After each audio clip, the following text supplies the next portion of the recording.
ആവശ്യമില്ലല്ലോ. മൈക്ക് ഇല്ലാണ്ട് കേൾക്കില്ലേ? ബാക്ക് കേൾക്കണ്ടോ? അപ്പോൾ നമ്മൾ ഇതുവരെ പറഞ്ഞിട്ടുള്ള കാര്യം എന്ന് പറഞ്ഞാൽ ഡാറ്റ എന്താണെന്നുള്ളത് ഡിസ്കസ് ചെയ്തു. പിന്നെ ഹ്യൂമൻ ഇന്റലിജൻസും ആർട്ടിഫിഷ്യൽ ഇന്റലിജൻസും തമ്മിലുള്ള ഡിഫറൻസുകൾ ഡിസ്കസ് ചെയ്തു. അപ്പോൾ ഇനി ഞാൻ പറയാൻ പോകുന്നത്, ഇപ്പോൾ നമ്മൾ ഇതുവരെ പറഞ്ഞത് എന്താ, ആർട്ടിഫിഷ്യൽ ഇന്റലിജൻസ് എന്താ, ഈ ഒരു കാര്യത്തെക്കുറിച്ചാണ് നമ്മൾ ഇന്നും നാളെയായിട്ട് കംപ്ലീറ്റ്ലി നമ്മൾ പറയാൻ പോകുന്ന കാര്യങ്ങൾ. അപ്പോൾ എന്താന്നുള്ളത് ഇതിൽ ആർക്കെങ്കിലും ഐഡിയ ഇല്ലാത്തതുണ്ടോ? ഇല്ലല്ലോ. ഏറെക്കുറെ ഇവിടെ വന്ന എല്ലാവരും ഇൻട്രസ്റ്റ് ആയിട്ട് വന്നതായിരിക്കും. അപ്പോൾ എന്ന് പറയുമ്പോൾ ഒന്നുമില്ല, ജസ്റ്റ് എന്താണ്, ഒരു മെഷീന് എങ്ങനെ ഹ്യൂമൻസ് ചെയ്യുന്ന കാര്യങ്ങൾ ഒരു മെഷീൻ എങ്ങനെ ചെയ്യും, ഇതാണ് എയിൽ വരുന്ന കാര്യങ്ങൾ. ഓക്കെ. അപ്പോൾ നമുക്ക് പറയാൻ പറ്റും, ഈ എന്ന് പറയുന്നത് നമ്മൾ ഇപ്പോഴാണ് യൂസ് ചെയ്ത് തുടങ്ങിയിട്ടുള്ളത്. കോമൺ ആയിട്ട് നമ്മൾ ഇപ്പോഴാണ് കേട്ട് തുടങ്ങിയിട്ടുള്ളത്.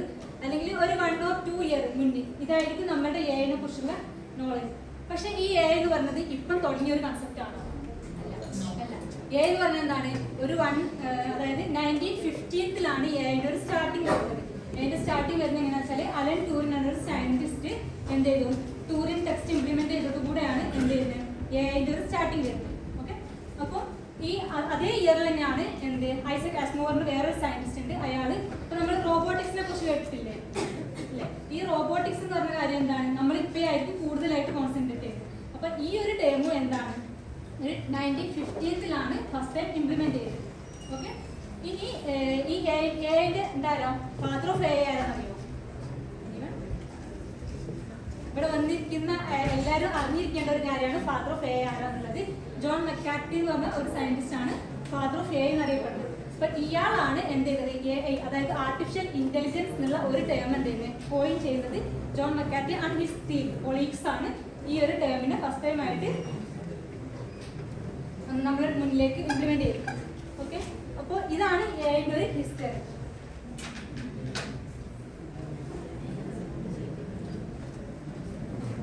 അപ്പൊ നമ്മളിതിൽ പറയാൻ പോകുന്ന എന്താണ്, അതായത് ആർട്ടിഫിഷ്യൽ ഇന്റലിജൻസ് എന്താണ്, മെഷീൻ ലേണിംഗ് എന്താണ്, ഡീപ് ലേണിംഗ് എന്താണ്, ഈ ഒരു കൺസെപ്റ്റ് ആണ് ഈ ഒരു ടോപ്പിക്കിലൂടെ നമ്മൾ ഇന്ന് കവർ ചെയ്തത്.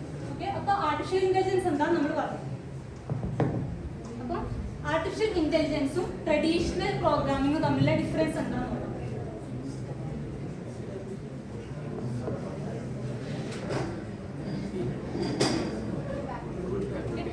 അപ്പോൾ ട്രഡീഷണൽ പ്രോഗ്രാമിംഗ് പറഞ്ഞാൽ എന്താ കേട്ടിട്ടുണ്ടോ?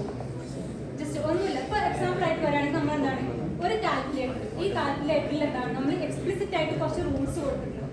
ഈ റൂൾസിനെ ബേസ് ചെയ്തിട്ട് മാത്രമേ എന്ത് ചെയ്യാൻ പറ്റുള്ളൂ, ഈ ഒരു കാൽക്കുലേറ്ററിന് വർക്ക് ചെയ്യാൻ പറ്റുള്ളൂ. ഇല്ലേ? അതായത്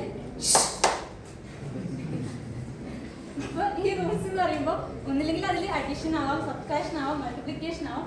ഇങ്ങനെ നമ്മൾ പ്രീഡിഫൈൻഡ് ആയിട്ട് കൊടുത്തിട്ടുള്ള കുറച്ച് റൂൾസ് ആൻഡ് അൽഗോരിതം വെച്ചിട്ട് മാത്രമാണ് എന്ത് ചെയ്യുന്നത്, ഒരു കാൽക്കുലേറ്ററിന് വർക്ക് ചെയ്യാൻ പറ്റുള്ളൂ. പക്ഷേ എന്റെ കേസിൽ എന്താ, ഹ്യൂമൻ തിങ്ക് ചെയ്യുന്ന പോലെ അത് തിങ്ക് ചെയ്യുന്നുണ്ട്. ഇല്ലേ? അപ്പോൾ അതിന്റെ എക്സാമ്പിൾ ആണ് നമുക്കൊരു റെക്കമെൻഡർ സിസ്റ്റം നോക്കാം. റെക്കമെൻഡർ സിസ്റ്റം പറയുമ്പോൾ നമ്മളെല്ലാവരും ഒബിയസ്ലി എന്താണ് യൂട്യൂബ് അല്ലെങ്കിൽ സോഷ്യൽ മീഡിയ പ്ലാറ്റ്ഫോം യൂസ് ചെയ്യുന്നവരാണ്.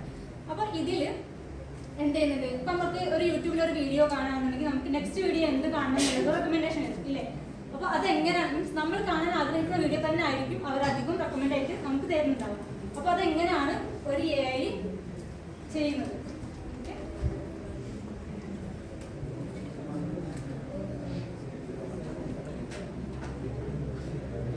അതുപോലെ വേറൊരു റെക്കമെൻഡർ സിസ്റ്റം ആണ് നമ്മൾ എന്ത് ചെയ്യുക, ആമസോൺ യൂസ് ചെയ്യുകയാണെന്നുണ്ടെങ്കിൽ ആമസോൺ നമ്മൾ എന്തെങ്കിലും ഒരു സാധനം പർച്ചേസ് ചെയ്യാം. ഫോർ എക്സാമ്പിൾ ആയിട്ട് ഒരു മൊബൈൽ ഫോൺ പർച്ചേസ് ചെയ്യുന്ന സമയത്ത് നമ്മൾ ജസ്റ്റ് പർച്ചേസ് ചെയ്യാനുള്ള ടേം പറഞ്ഞിട്ടേ ഉണ്ടാവുള്ളൂ. അല്ലെങ്കിൽ നമ്മൾ ഫ്രണ്ട്സിനോട് ജസ്റ്റ് പറഞ്ഞിട്ടുണ്ടാവും എനിക്കൊരു മൊബൈൽ ഫോൺ വാങ്ങണം.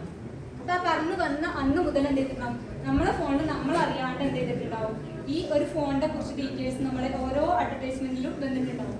ഇല്ലേ? യൂട്യൂബിൽ എന്തെങ്കിലും സാധനം എടുക്കുകയാണെങ്കിൽ അതിൽ വന്നിട്ടുണ്ടാവും നമ്മൾ ഈ ഫോൺ വാങ്ങുന്നതിനെ കുറിച്ച് പറഞ്ഞ കാര്യങ്ങൾ. അതുപോലെ ഗൂഗിളിന്റെ ഇതില് അങ്ങനെ എല്ലാവർക്കും ഈ ഒരു കാര്യം വന്നിട്ടുണ്ടാവും. അപ്പോൾ ഇനിയിപ്പോൾ അങ്ങനെ ഫോൺ നമ്മൾ പർച്ചേസ് ചെയ്ത് കഴിഞ്ഞാൽ അവിടെ എന്താണ് നെക്സ്റ്റ് നമ്മൾ പർച്ചേസ് ചെയ്യാൻ വേണ്ടിയിട്ടുള്ള കാര്യങ്ങൾ ഏതൊക്കെ കാണുന്നത്, മേ ബി അതെന്തായിരിക്കും, ഒരു ഹെഡ്സെറ്റ് ആയിരിക്കാം, അല്ലെങ്കിൽ മൊബൈലിന്റെ കവർ ആയിരിക്കാം, ഇങ്ങനത്തെ കാര്യം നമുക്ക് റെക്കമെൻഡ് ചെയ്തുകൊണ്ട് വരും. അപ്പം ഇതാണ് ഒരു എഐന്റെ റെക്കമെൻഡർ സിസ്റ്റം. മീൻസ് AI വർക്ക് ചെയ്യുന്നത് എന്താണ്, ഹ്യൂമൻ തിങ്ക് ചെയ്യുന്ന കാര്യങ്ങൾ എന്താണോ അത് വെച്ചിട്ടായിരിക്കും. പക്ഷെ ട്രഡീഷണൽ പ്രോഗ്രാമിംഗ് ആണെങ്കിൽ എന്താണ്, ജസ്റ്റ് അതെന്താണോ അത് മാത്രമേ ഉണ്ടാവുള്ളൂ.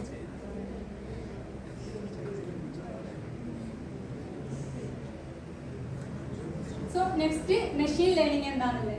മെഷീൻ ലേണിംഗ് എന്ന് പറയുമ്പോൾ ഒരു മെഷീന്, അതായത് നേരത്തെ പിന്നെ ഡാറ്റ എന്താ പറയുക, ഇങ്ങനെ കുറേ ഡാറ്റകൾ നമ്മളൊരു മെഷീനിലേക്ക് ഇംപ്ലിമെന്റ് ചെയ്തിട്ട് ഈ മെഷീൻ എന്ത് ചെയ്യാണ് ആ ഡാറ്റിനെ കുറിച്ചിട്ട് എന്താണ് ലേൺ ചെയ്തിട്ട് അതിന് എന്ത് ചെയ്യുക ഒരു കാര്യം പ്രെഡിക്റ്റ് ചെയ്യുക. ഇതാണ് മെഷീൻ ലേണിംഗ് ചെയ്യുന്ന ഒരു സംഭവം.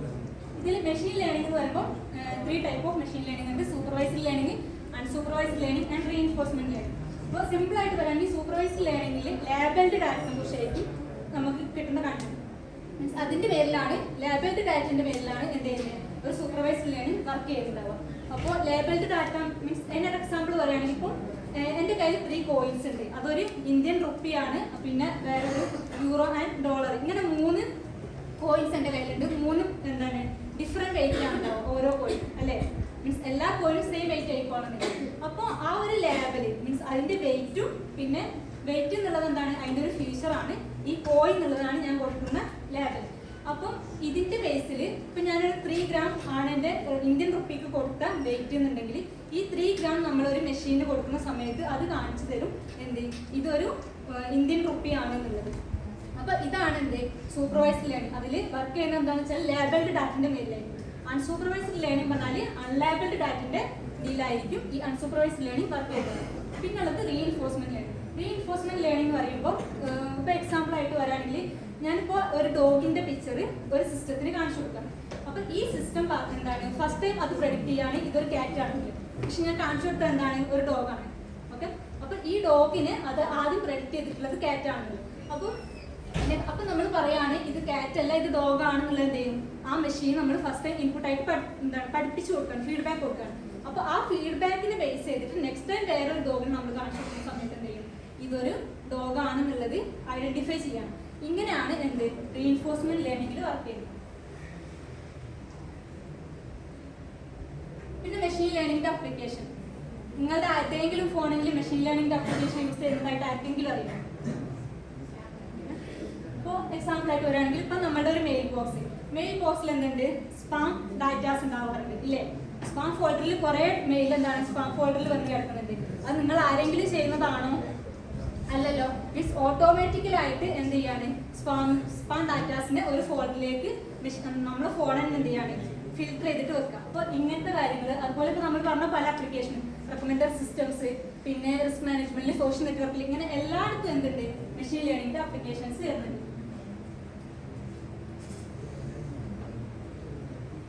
പിന്നെ അതിന്റെ അഡ്വാൻറ്റേജസും ഡിസ്അഡ്വാൻറ്റേജസും മീൻസ് എല്ലാവർക്കും അറിയാം എന്താണ് ഇപ്പൊ നമ്മളുടെ ഓരോ കാര്യങ്ങളും പെട്ടെന്ന് നമുക്ക് പ്രെഡിക്റ്റ് ചെയ്ത് തരുമ്പോൾ മീൻസ് ഹ്യൂമൻസ് വിചാരിക്കുന്നതിനേക്കാൾ സ്പീഡിൽ നമുക്ക് എന്ത് ചെയ്യാൻ പറ്റും ഓരോ കാര്യങ്ങളും നമുക്ക് ഏൺ ചെയ്യാൻ പറ്റും. മീൻസ് അത് ഇനി ഈ റെക്കമെൻഡർ സിസ്റ്റത്തിന്റെ കേസ് ആണെങ്കിൽ അല്ലെങ്കിൽ ഏത് കേസ് ആണെങ്കിലും നമുക്ക് എന്ത് ചെയ്യാൻ പറ്റും കൂടുതൽ പെട്ടെന്ന് കാര്യങ്ങൾ നേടിയെടുക്കാൻ പറ്റും ഈ മെഷീൻ ലേണിംഗ് ആപ്ലിക്കേഷൻ യൂസ് ചെയ്തിട്ട് ചെയ്യുമ്പോൾ.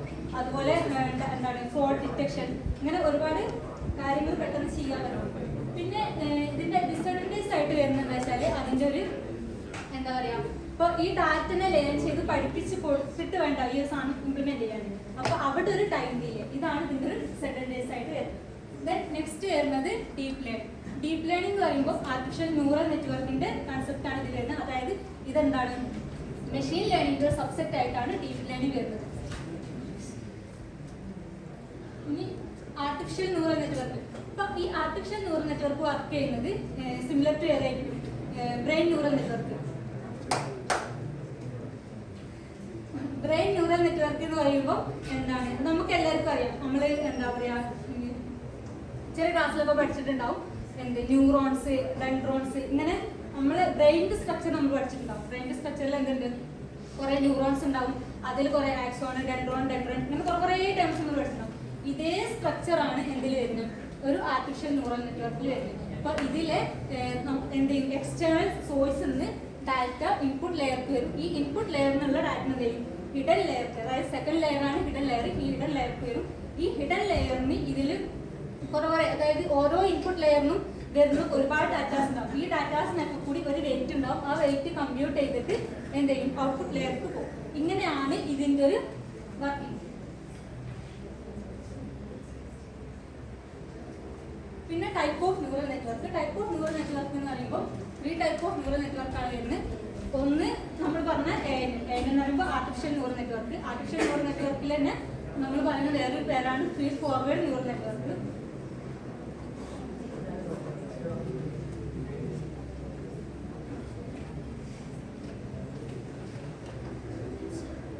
ദെൻ നെക്സ്റ്റ് ടേമാണ് കൺവല്യൂഷണൽ ന്യൂറൽ നെറ്റ്വർക്ക്, മറ്റൊരു ടേമാണ് റെക്കറന്റ് ന്യൂറൽ നെറ്റ്വർക്ക്. ഇതായിട്ട് മീൻസ് ഇത് ഓരോ ടേമും നമുക്ക് എന്തുണ്ടാവും, ഒരു 1 day കംപ്ലീറ്റ് ക്ലാസ് എടുക്കാവുന്നതായിട്ടുണ്ടാവും. അപ്പം ജസ്റ്റ് ഇത് മാത്രമേ പറയുന്നുള്ളൂ. നിങ്ങൾക്ക് എന്ത് ചെയ്യാം, വേണമെങ്കിൽ ഡീപ്പിലേക്ക് ആ ഒരു ഫീൽഡിലേക്ക് ഇറങ്ങാൻ ഉദ്ദേശിക്കുന്ന ആരെങ്കിലും ഉണ്ടെങ്കിൽ കുറച്ചുകൂടി ഡീറ്റെയിൽസ് ആയിട്ട് അതിൽ നോക്കാം.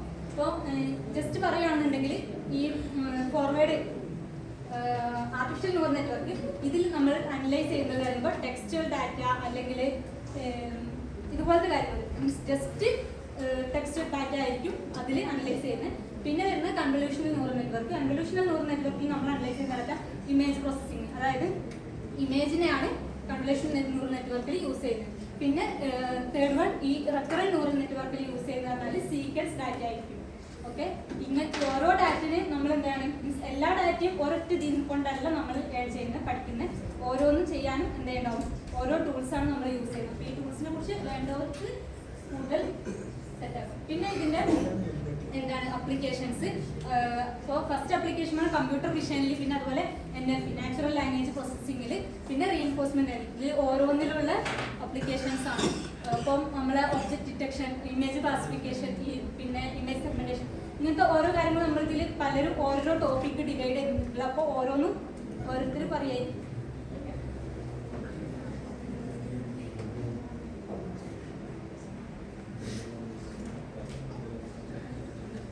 ഇനി ഇതിൽ നിന്നൊക്കെ വന്നിട്ട് നമ്മൾ നെക്സ്റ്റ് എത്തുന്നത് എവിടെയാണ്, ജനറേറ്റീവ് AI. ഈ ജനറേറ്റീവ് AIന്റെ കൺസെപ്റ്റ് അതാണ് നമ്മൾ എന്ത് ചെയ്യുന്നത്, AI എന്നുള്ളൊരു സംഭവം നമ്മൾ അറിയാൻ തുടങ്ങിയിട്ട് അത് മുതലായിരിക്കും വേണ്ടി.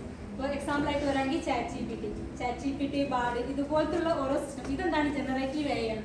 ജനറേറ്റീവ് AI എന്ന് പറയുമ്പോൾ നമ്മൾ ഓൾറെഡി മെഷീൻ ലേണിംഗിൽ എന്ത് ചെയ്തിട്ടുണ്ട്, ഡാറ്റ പ്രെഡിക്റ്റ് ചെയ്യാൻ പഠിച്ചിട്ടുണ്ട്. അതുപോലെ ഡീപ് ലേണിംഗിൽ കുറച്ചും കൂടി കോംപ്ലക്സ് ആയിട്ടുള്ള കാര്യങ്ങൾ എന്താണ്, കോംപ്ലക്സ് ആയിട്ട് മീൻസ് ന്യൂറൽ നെറ്റ്വർക്ക് യൂസ് ചെയ്തിട്ട് അങ്ങനത്തെ കാര്യങ്ങൾ പ്രെഡിക്റ്റ് ചെയ്യാൻ പഠിച്ചിട്ടുണ്ട്. അപ്പോൾ അതിൽ നിന്നൊക്കെ ഓൾറെഡി കുറേ ഡാറ്റാസ് എന്താണ് പ്രീ ലേൺഡ് ആയിട്ട് നിൽക്കുന്നതാണ്. അപ്പോൾ ഇതല്ലാണ്ട് എന്താണ് ഒരു ഡാറ്റ ഓട്ടോമാറ്റിക്കലി ജനറേറ്റ് ചെയ്യാം, മീൻസ് നമ്മൾ ആദ്യം ഒന്നും കൊടുക്കുന്നതല്ല, അതല്ലാണ്ട് ഓൾറെഡി ഉള്ള കുറേ കാര്യങ്ങൾ എന്താ വെച്ചിട്ട് പുതിയത് ജനറേറ്റ് ചെയ്യാം. ഇതാണ് ജനറേറ്റീവ് AI വരുന്നൊരു കൺസെപ്റ്റ്. ഫോർ എക്സാമ്പിൾ ആയിട്ട് നമ്മൾ ചാറ്റ് ജി പി ടി എല്ലാവരും യൂസ് ചെയ്യുന്നതാണ്. അപ്പോൾ ചാറ്റ് ജി പി ടിയിൽ എന്ത് ചെയ്യാൻ പറ്റും, നമുക്ക് എന്താണ് ജസ്റ്റ് നരേഷൻ എന്തെങ്കിലും ടെക്സ്റ്റ് കൊടുക്കുകയാണെന്നുണ്ടെങ്കിൽ അതിനനുസരിച്ചുള്ള നമുക്ക് വേണ്ട കണ്ടന്റ് ക്രിയേറ്റ് ചെയ്യാൻ പറ്റും. അതുപോലെ ChatGPT-4 യൂസ് ചെയ്യുകയാണെന്നുണ്ടെങ്കിൽ ഇമേജ് ഇങ്ങനത്തെ എല്ലാതും യൂസ് ചെയ്യാൻ പറ്റുന്നുണ്ട്. പിന്നെ അതുപോലെ ഇപ്പം എന്താണ് ChatGPT-നെ ഒപ്പോസ് ചെയ്തിട്ട് വേറൊരു എന്താ കോമ്പറ്റീറ്റർ ആയിട്ട് വരുന്നതാണ് ഗൂഗിളിന്റെ ജെമിനി. കേട്ടിട്ടുണ്ടോ? അപ്പോൾ മീൻസ് നിങ്ങൾക്ക് അത് കൂടുതലായിട്ട് ഞാൻ അത് നിങ്ങൾക്ക് വിട്ടുതന്നു. അപ്പോൾ ഇത്രയും കാര്യങ്ങളാണ് ഇതിൽ വരുന്നത്. അപ്പോൾ നമ്മൾ എന്തൊക്കെ ഡിസ്കസ് ചെയ്തതെന്ന് വെച്ചാൽ മെഷീൻ ലേണിംഗ് എന്താ, AI എന്താ, ഡീപ് ലേണിംഗ് എന്താ, അതുപോലെ ജസ്റ്റ് എന്താ ഈ ജനറേറ്റീവ് AI എന്താ, പിന്നെ ബാക്കി എന്താ ഗൂഗിളിൻ്റെ ആ ഒരു സംഭവം അത് നിങ്ങളിലേക്ക് വിട്ടുന്നു. കുറച്ച് കഴിഞ്ഞാൽ മേ ബി ഇവിടെ ഒരു ഫില്ലർ ഇവൻറ്റും ക്വിസ് കോമ്പറ്റീഷനൊക്കെ നടത്തുന്നുണ്ട്. അപ്പോൾ ആ ഒരു ടൈമിൽ മേ ബി യൂസ്ഫുൾ ആയിരിക്കും ഇപ്പോൾ പറഞ്ഞ കാര്യങ്ങൾ.